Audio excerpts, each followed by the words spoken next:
America, Israel వంటి శక్తివంతమైన దేశాలను ఇరాన్ ఎన్ని రోజులు ఎదుర్కోగలదు? ఇరాన్ తన దాడులను కేవలం కొన్ని రోజులు మాత్రమే కొనసాగించగలదని కొన్ని భద్రతా విశ్లేషణలు పేర్కొంటున్నాయి.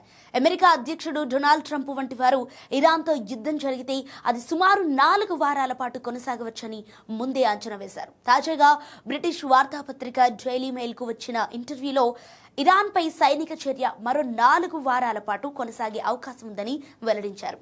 తమ సైనిక శక్తి ఎంత బలంగా ఉన్నప్పటికీ ఇరాన్ ఒక పెద్ద దేశం కాబట్టి సమయం పడుతుందని ట్రంప్ విశ్లేషించారు. ట్రంప్ వ్యాఖ్యలను బట్టి చూస్తుంటే ఇరాన్ పూర్తిగా లొంగిపోయే వరకు అమెరికా తన దాడులను ఆపేలా కనిపించటం లేదు. ఇక 2025లో ఇరాన్, ఇజ్రాయెల్ మధ్య జరిగిన ఒక ప్రధాన ఘర్షణ 12 రోజుల పాటు సాగి ఆ తర్వాత కాల్పుల విరమణ ఒప్పందంతో ముగిసింది. ప్రజెంట్ అమెరికా, ఇజ్రాయెల్ సంయుక్తంగా ఇరాన్ రాజధాని టెహ్రాన్ వంటి కీలక ప్రాంతాలపై వైమానిక దాడులు నిర్వహిస్తున్నాయి.